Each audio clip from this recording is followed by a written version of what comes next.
Good afternoon, everyone, and welcome to another Cat Chat Live webinar. My name is Nancy Stevens, and I'm glad to have you here today for our discussion of campus safety with UK's Chief of Police, Joe Monroe.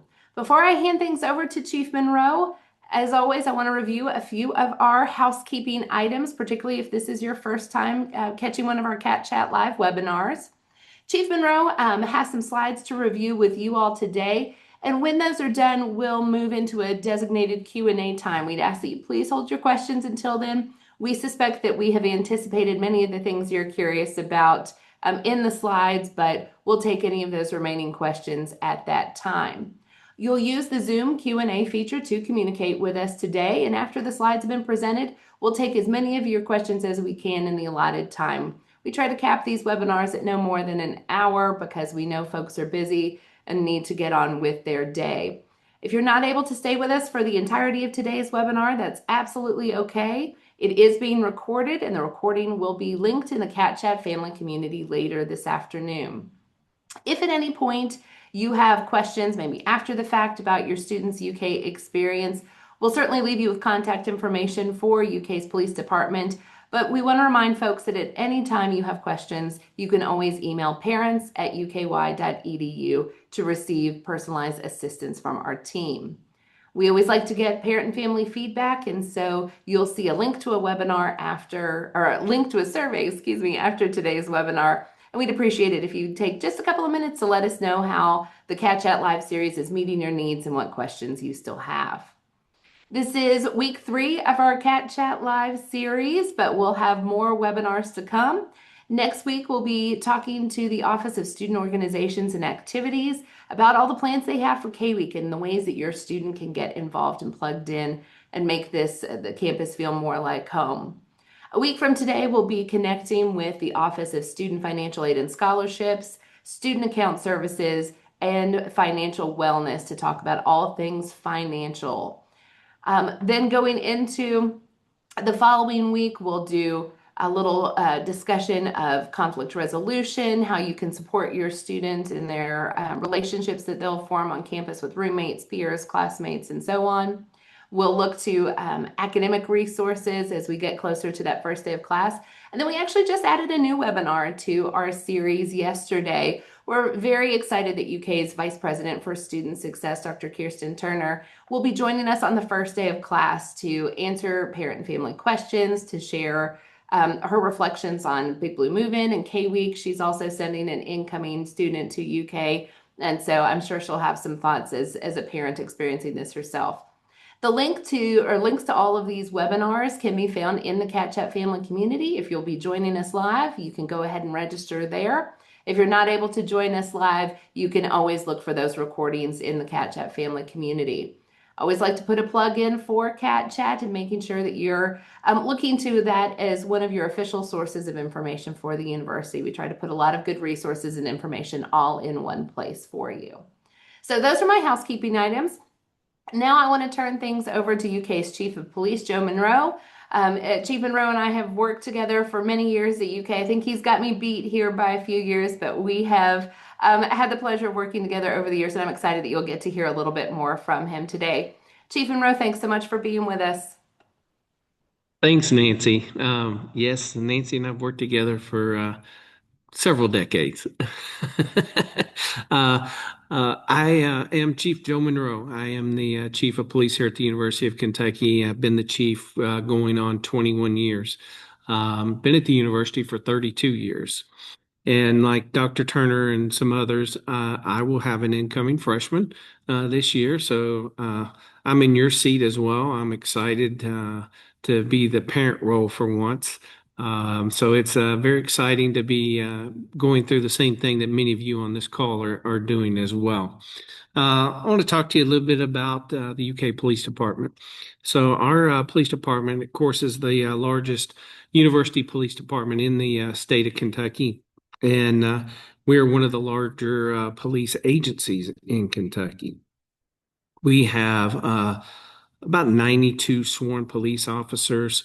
We have several hundred security officers that help us between campus and our healthcare facility. Several civilian employees also in our headquarters. We are responsible for the main campus here in Lexington, plus also our hospitals throughout the state of Kentucky and the rest of our healthcare enterprise. We function very similar to what a city police department does, but we take a different approach. We have a very, as I like to say, a layered and proactive approach to how we police our community. Not just a response mode, but more proactive. And I'll talk about the different layers. And as we go into the layers, the first one you see on the screen is our technology piece. I've been called a tech geek or a nerd because of how much I love technology. And technology is a enhancement tool that allows us to make our police department more efficient and effective in how we deliver our services to the University of Kentucky community. What you see on the screen is a picture of our new Security Operations Center. That is one of the major investments that we've made over the last year as we moved into our new headquarters on Transcript Avenue. This Security Operations Center allows us to view anywhere from 5,000 plus cameras that we have on our campus to launching our drones. We were the first in the state of Kentucky to go to a drone as a first responder. So what does that mean? That means that we can launch our drones remotely from our SOC and be anywhere on campus broadcasting video back to our officers and to our SOC in under 90 seconds. So being anywhere on campus in 90 seconds is a huge tool that we're able to possess. We also have the ability to do what many institutions don't have, and that's to be able to lock down our university in the event of an emergency. We have access control readers on all our exterior doors to our buildings and some of our classrooms. And from our Security Operations Center, we can actually lock down those doors and not let people in, not let the bad person that may be roaming around campus in during an emergency. I talked about the drones and the cameras, but probably more importantly, what that does for us is it helps us, one, to have good situational awareness. The second piece is it allows us to solve crimes quickly. Some of you all may have heard uh, a while back we had a shooting off campus that bordered campus. And we were able to have the pictures of those individuals from our video cameras to the city police in a matter of hours to help identify those individuals and take them into custody. So that is a great tool to have. If you remember last year, there was what we call swatting calls going around the country on college campuses. We had just moved into our SOC, and we were probably in there about a week before we got the swatting call. And we had just had our intel team, who is looking for all this trends and stuff like that going across the country. They came out of the back of the SOC where their offices are and told our operators, hey, be aware that these calls are going around the country. And within a matter of probably 90 minutes or less, we received that call from an individual who was swatting us, saying that there was an active shooter in the W.T. Young Library. Immediately, what we did on that video, while you see in the picture on the screen, is we were able to pull the cameras up from W.T. Young and surrounding it, look at what was going on, and immediately realize that normal activity was going on. So while this caller is on the phone with our operators saying that the person's shooting, they're telling us where they're shooting, we're looking at live feeds from that, and we were able to slow our response down. We still checked it out, but we were able to disprove that very quickly. Next thing I want to talk about is our training. One of the big things I am very adamant about is making sure that we have a well-trained police department and security force. Um, you see on the screen a picture of a exploded car.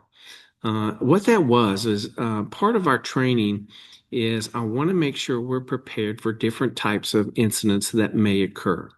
This one was actually designed to be a simulation exercise at a football game where a car ran over several people in a parking lot. And then, as first responders were approaching those individuals in the car, it exploded.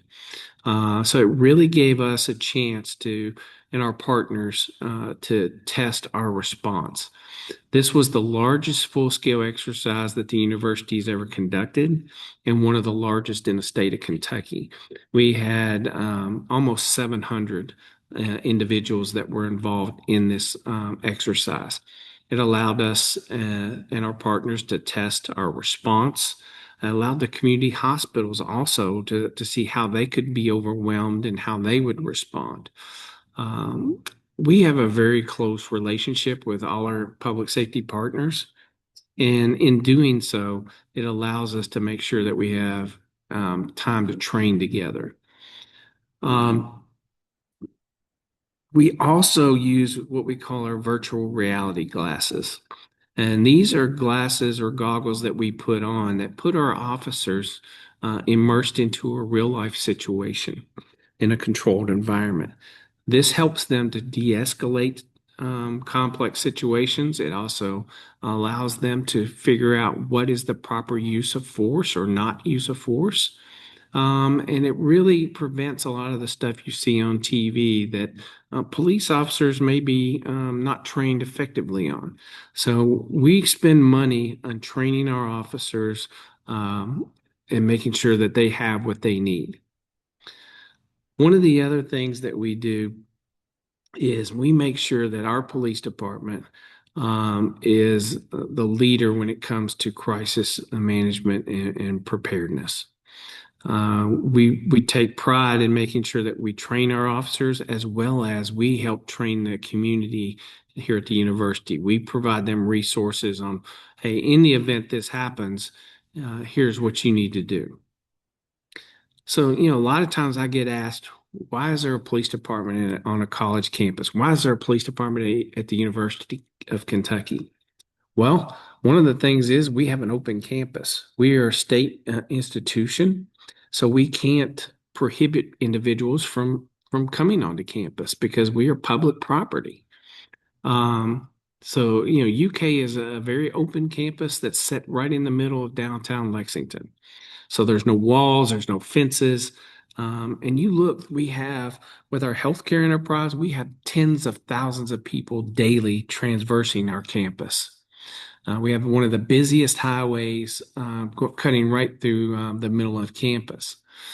So it's very simple. Our goal is to create that safe and secure environment where our faculty, staff, and students can learn. They can strive to make sure they feel supported, and we want our presence to be very strong. And in doing that, another thing that we've done is we've increased our presence. We've put in a mobile police substation on the north side of campus.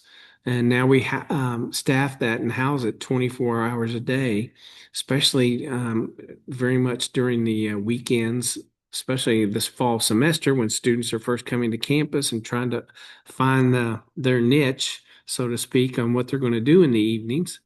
We make sure that we are in the area. Now, one of the questions I get a lot is from parents is I saw a lot of homeless people on the sidewalks. And our position at the university is based on our jurisdiction. So you'll see one side of the street will look totally different than the university side of the street. That's because we can't do anything on those other private properties or sidewalks across from the university property. Our jurisdiction is anywhere in the state of Kentucky that the university owns, controls, or occupies property. And in that, that means we have all the streets and sidewalks that are adjacent to our property. So that's kind of how our jurisdiction is. So some of the common things that you see at the university as far as crimes, probably the most common and preventable is theft. I would encourage you to remind your students that are coming, one, to make sure they record their serial numbers on any high dollar item, especially laptops. Um, Probably the most common thing that we've seen is Apple Pens being stolen. They'll lay their Apple Pens down and they come back and they're gone. So encourage your students to make sure that they're securing those valuables, even if they're going down the hall to the restroom or to buy a drink.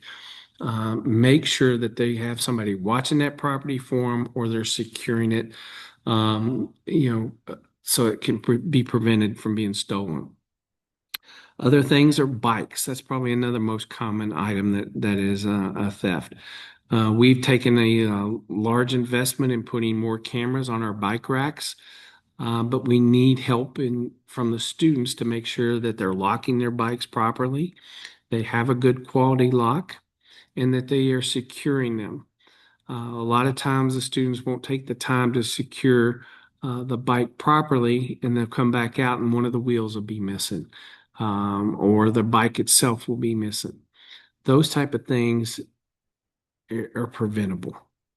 Um, what I always like to say, and it's kind of my motto, is that safety is a shared responsibility.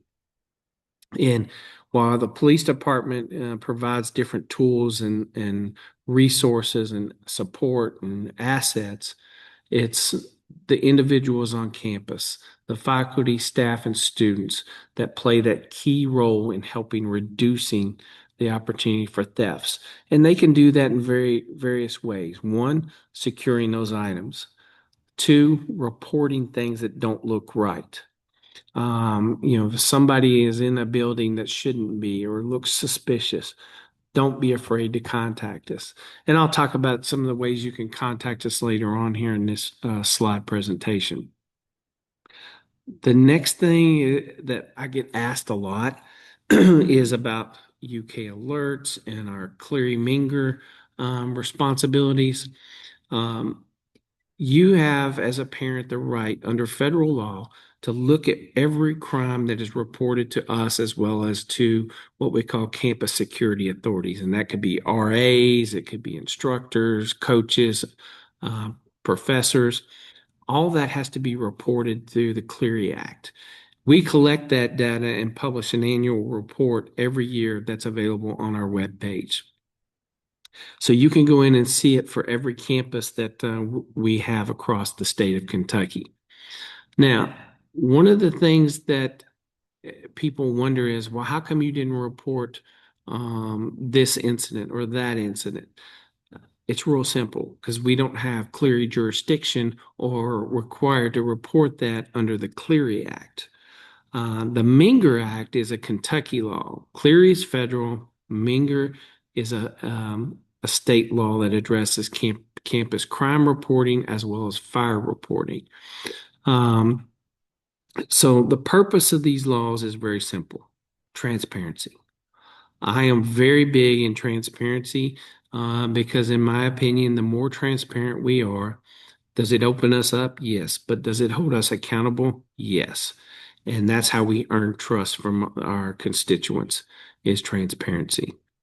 Um, we also want you as a parent or as a student to make sure that you have all the resources that you need to make informed decisions.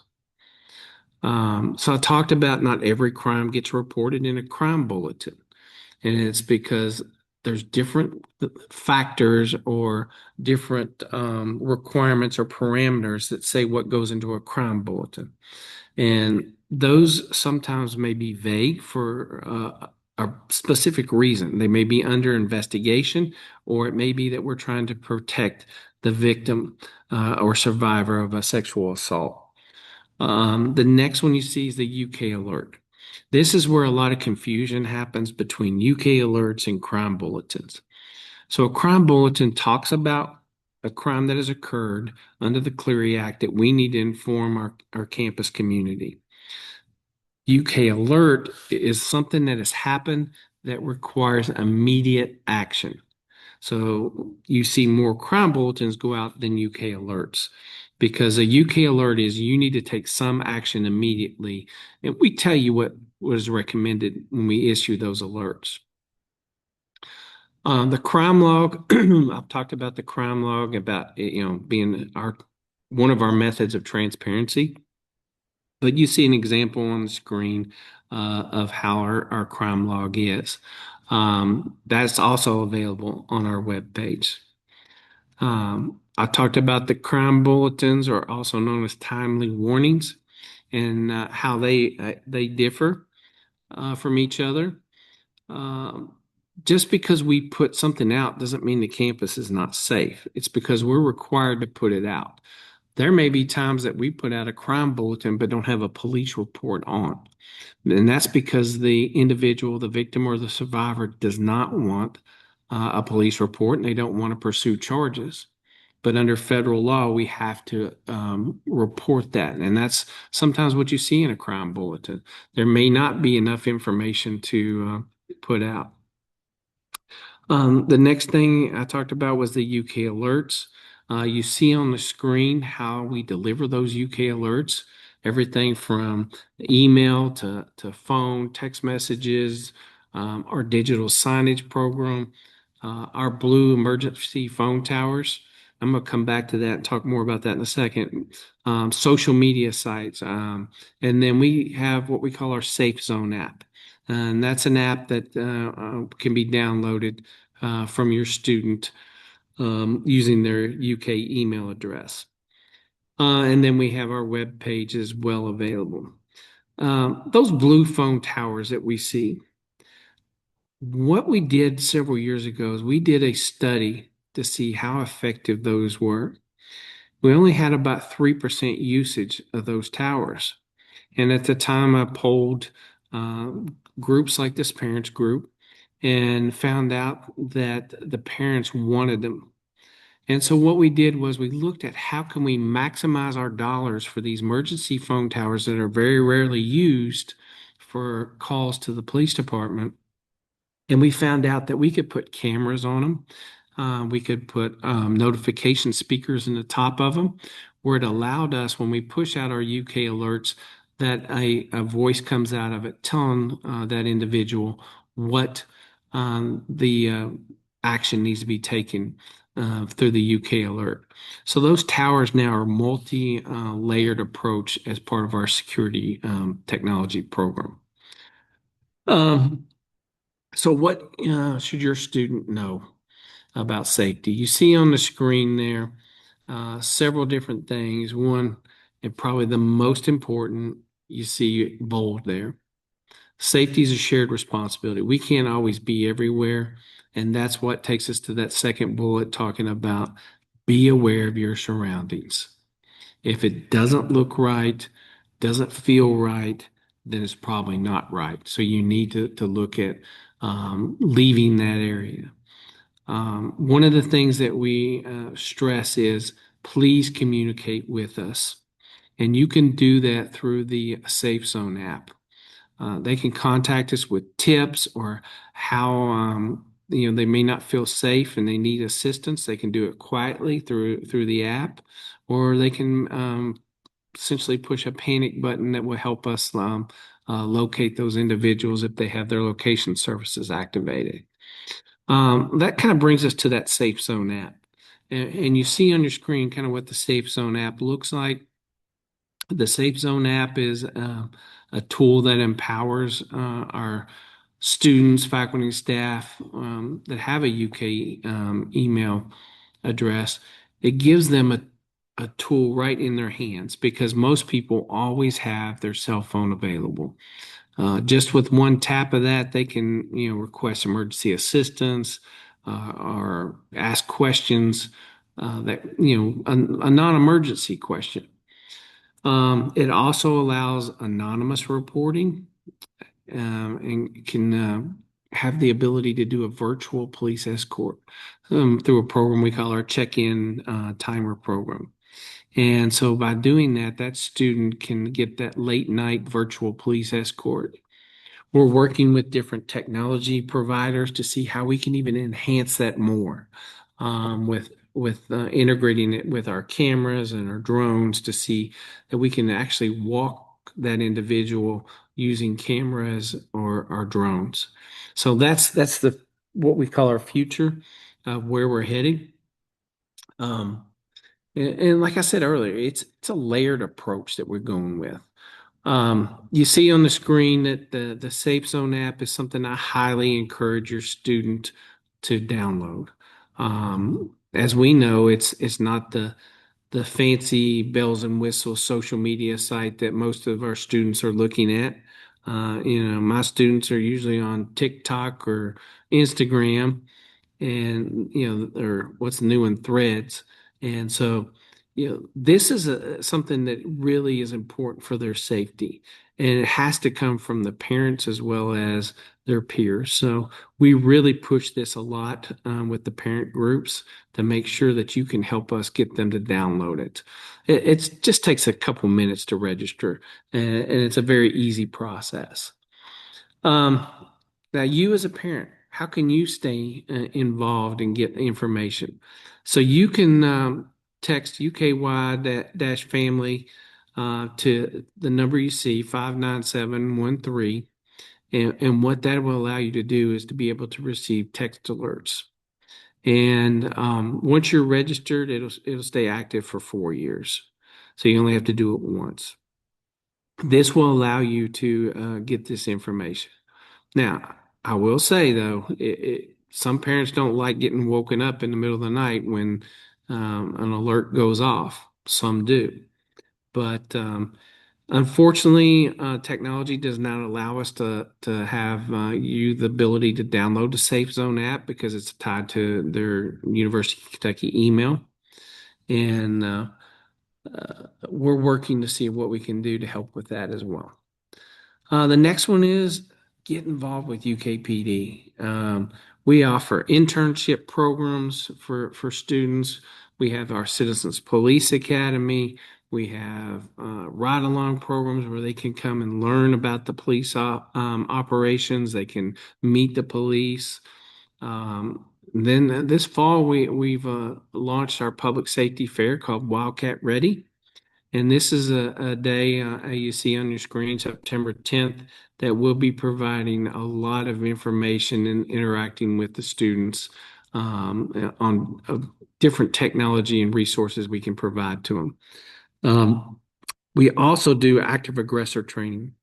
And what that is we go out and train in different buildings how we would respond to an active shooter situation. I told you I was really big on training. I want our people to be in the event there is an incident, critical incident. I want them to know what their roles are and be able to respond accordingly. Um, how can you contact us? You can contact us by one, or they can contact us by hitting pound UKPD from any cell phone. Now, 911, if they hit 911 from a cell phone, it's going to the city police, and then they will forward that to the campus operations center. For non-emergencies, you can see that they can hit 257 UKPD, or also known as 257-8573. That's the easiest way to remember our number is it's 257 UKPD. The Safe Zone app, of course, is another opportunity. Um, my email is on the screen. You can email me anytime.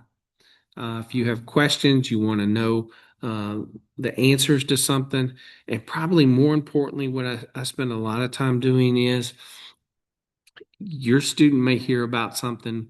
They may see a crime bulletin posted in their residence hall, but they heard from somebody else, this is what happened. And in all actuality, it's not true.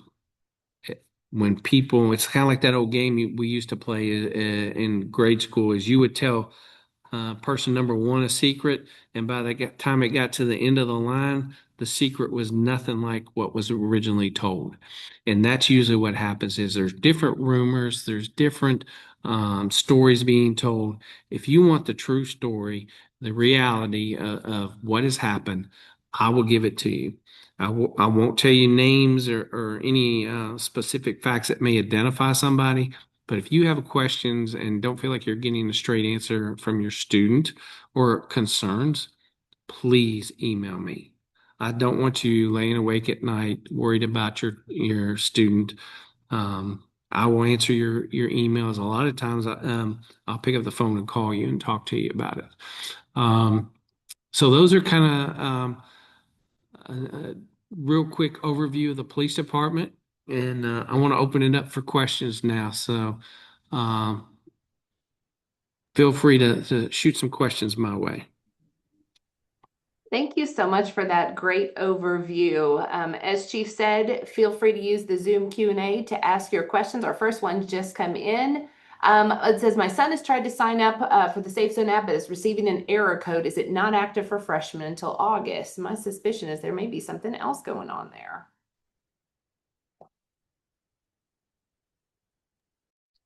If you're on mute. Have them reach out to us, and I'll have somebody talk to them about walking him through the process. Danny handles that a lot for me. Danny, do you have any background on that? Yeah, I'm not totally sure, but we could try to troubleshoot if you email cmp@uky.edu. I'll type it back to your question. All right, thank you for that. Our next question is actually a handful of questions. The first one says, what are the quantity of reported assault and sexual assault cases? Are they UK people related or civilian since it's an open campus? How many are investigated? So that's the first part of that question. Well, let's go to that last part of that question. Any reported crime is investigated. So if it occurred on our campus, we're investigating it. And we have a high uh, response when it comes to investigating these and filing charges. Now, we may file charges or present it to the grand jury, to the prosecutors who may not feel that it's warranted for an arrest or a charge. That's out of our hands. Most of the reported sexual assaults we have are known offenders. This is where somebody has met somebody or dating somebody and they've broken up. Um, the Probably the most common is they've checked a individual in that they met at a off-campus area, whether it's a bar or wherever, and they've brought them back to their residence hall, checked them in, and a sexual assault occurs. Um, your first part of that question wanted to know about how many reported sexual assaults there are. Well, we don't know. And I mean that because almost 85% of sexual assaults in this country go unreported. And we have to do a better job with that. And that's where we partner with our VIP center on campus to really make sure that we tear down those barriers. Several years ago, I created what's called our SVU team, our special victims team. And what they do is they focus on those interpersonal crimes. We hired a victim advocate. We hired special detectives that are focused nothing but on sexual assault or interpersonal crimes. And so it's really helped us be able to concentrate on those areas and provide more resources to those individuals. Then their next question is, well, there's two more questions in this one question. How does the university respond to reports of hazing? And then the next part is, what are the biggest safety issues you see at off-campus parties? Um, let's talk about the hazing piece. The hazing piece, of course, is against the law, as well as there's different federal requirements for it. And so with that, unless there's a criminal component to it with hazing, We don't get involved with that. That's referred to the student success side and dean of students. Now, off campus, same thing. If something happens off campus, if it's criminal, then we're working with the Lexington Police, sharing that information that we've received because it would be out of our jurisdiction. But also, Lexington Police does a great job of sharing that information with student success and the dean of students, so we can take action appropriately, even though it's not a criminal. Yep, and our Office of Student Conduct will be leading that webinar on college conflicts. So if there are questions about hazing, they would be a great resource to ask in that particular webinar too. Our next question asks if parents can get email alerts if there are critical situations on campus so that they can alert their students. So asking about UK Alert, but in an email sense. And I'm so glad you brought up earlier that kind of considerations that families need to have in mind when they're deciding if they want to sign up for UK Alert. I know some families who, no questions asked, they want UK Alert no matter when it's happened. I've also talked to families who have said, I did not need to know about severe weather in central Kentucky when I'm hours away and can't do anything about it. So that's a personal determination. But if you could speak to UK Alert and the ability to get email alerts as a parent. Yeah, so I'll let Danny jump in here as well, but that's something that we really try to make sure that we're keeping our parents informed. Danny, you want to talk about that UK Alert? Yeah, sure. So the option right now for parents to sign up, unless a parent is an employee here at the university, is via text only. So you should sign up with that text code and you'll be enrolled for 4 years. And then if you have another student or need a longer time, you can re-enroll after those 4 years. Um, but for the UK Alert specifically for parents, it is text only right now. The other thing I always encourage families to do when they're trying to decide about UK Alert is to talk to their student about it because I've definitely had conversations with students who said, "Yeah, my mom, dad, whoever it was, started blowing up my phone when UK Alert came out," and the student's like, "Yeah, I got the UK Alert too. Now my the device is going off with all sorts of notifications." So I'd encourage families again also to talk to their students. All right, our next question that's come in, are students allowed to have pepper spray? So pepper spray is allowed in certain areas. So if they're out walking in the evening, they can carry pepper spray with them. They can't have it, in a classroom environment unless it's, secured in their backpack or their pocketbook or purse or something like that. They can't be wearing it or having it sitting on their desk or table. Um, so we do allow pepper spray, but we also want to caution against pepper spray. And that's probably a good plug for me to talk about our STAR program. And that's our self-defense program. And we talk a lot about the use of pepper spray in there as well. And what I always tell individuals is if you're using pepper spray, one, you better be trained in it. Two, you better understand what the effects are because if the wind suddenly shifts and you get contaminated with that spray, can you function when you can't open your eyes? And so it's very important to make sure on that because what we've seen in before is a student may not feel safe. They go to spray somebody and they didn't understand what the wind conditions were and it blew right into their face. So I caution people about that. But that's probably why they should take the STAR program.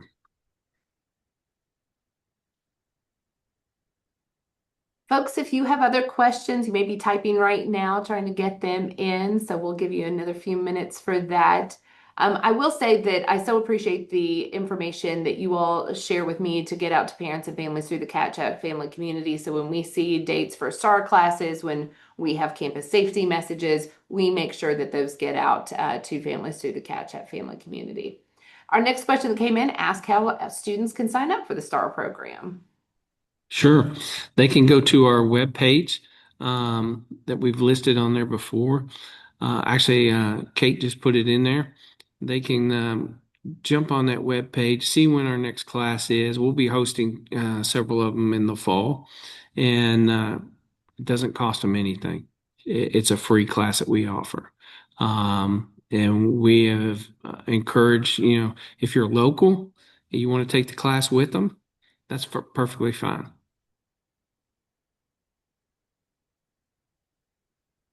All right, no more open questions right now. Again, we'll give folks some time if they're typing. Chief, you mentioned having an incoming freshman. I know that your family probably knows a lot of these safety things. You've been ingraining these tips in them from the very beginning. But what kind of conversations would you encourage folks to have with their students here in these next few weeks when it comes to safety? You've mentioned some good tips throughout, but if you had to give them a homework assignment for these next few weeks, what would it be?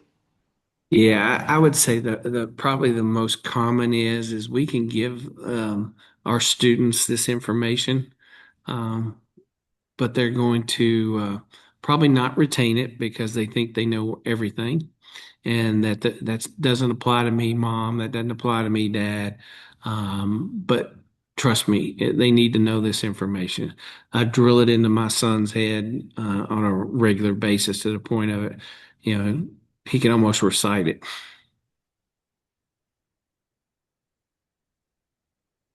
All right, our next question that came in ask if students receive text alerts as long as their cell phone is in the My UK portal. So another UK alert question. Danny, you want to grab that? Yes, as long as the student has entered a valid number into my UK, they will automatically receive phone call and text alerts while they're enrolled here, and everyone will also receive email alerts no matter what. So, Yeah, Adding on to that, Nancy, is don't let the students turn it off. Um, that's the biggest thing is they get tired of some of the notifications and they want to silence it, so they'll ignore it. But what happens is when it's important and it's a real critical situation, they're not getting that alert. So encourage them just to work through it. that's a really great point. I think even with the kind of severe thunderstorms that we had in the Lexington area the last couple of days, I was looking at my phone. I'm like, oh, I have so many notifications because, I was getting, weather app alerts and UK alerts and things like that. So I'd rather be annoyed by the notifications than not know when it really mattered. So our next question that came in said, "What's the number to be escorted to their room or car, etc.?" So I think a Safe Cats question, and it says, "Is there?" The next part says, "Is there crime to cars when they're left for the break?" So I think probably looking at some of those K-lot safety considerations.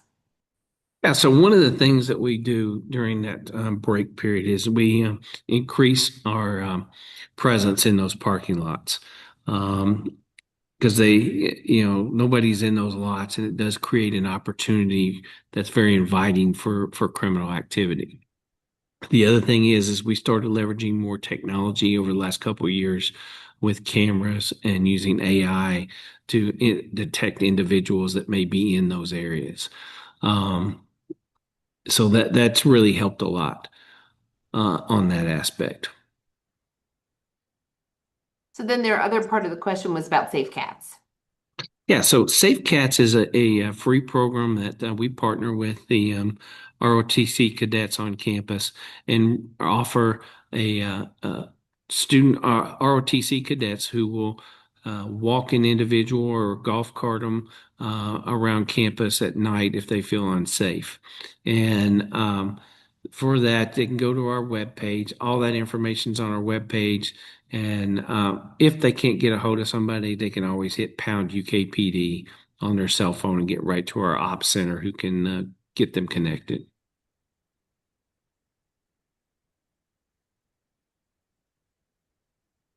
All right, last call for questions in the Q&A. We'll give folks another few moments, but I also want to give Chief you an opportunity, and Danny would welcome you to jump into any final tips or words of wisdom, things that you would want to impart before we wrap up for the day. Yeah, I think the first thing is making sure they're aware of their surroundings and understanding that they have to take some type of role in their personal safety and their property safety. And so that safety is a shared responsibility role. And I would say, don't be afraid to reach out. We are super reliable and welcoming to everybody here on campus, and I always see really great interactions with our students and our officers. So even if something feels kind of off and they're not sure, just encourage them to reach out, and we will be happy to help. Yeah, I so appreciate the UK police officers that I get to interact with. I think they try to be really approachable with students. They try to be visible, not as just as a deterrent, because I think they like building relationships. I mean, in one of the photos earlier, saw Hudson pictured Hudson, most popular member of the police force. No offense, Chief, but I appreciate how visible the police are on campus, and just enjoy interacting with students. Nancy, I saw one more question popped up. I don't want to answer that. Sure. It, it's asking if, is a parent notified if their student is involved with a crime, and that is up to that student. Now, if it was a serious medical issue or they were in some type of situation like that, then yes, you would get notified. If they're over 18, it does complicate it because then they are considered adults, which is most of our students. And so there's times that we can't share stuff with them because of the FERPA requirements. But we try to keep our parents informed as best as possible. If your student is arrested, we don't call you. That's up for the student to contact you. Let's hope that none of them need to know that. Fingers crossed. All right. Well, I think we have taken care of the questions that have come in, but Chief, so appreciate your time. I know you all have some trainings and some other things going on this week, so I appreciate you carving out some time for us. And Danny, appreciate your help in getting this coordinated and answering questions. Kate, as always, is amazing behind the scenes, getting those links and important dates and reminders in the chat. We hope this Cat Chat Live series continues to be helpful to you. And we hope that you will join us again soon for one of our future Cat Chat Lives. But with that, we'll wish everybody a great rest of the day. And as always, go Cats. Thanks, everybody. Bye.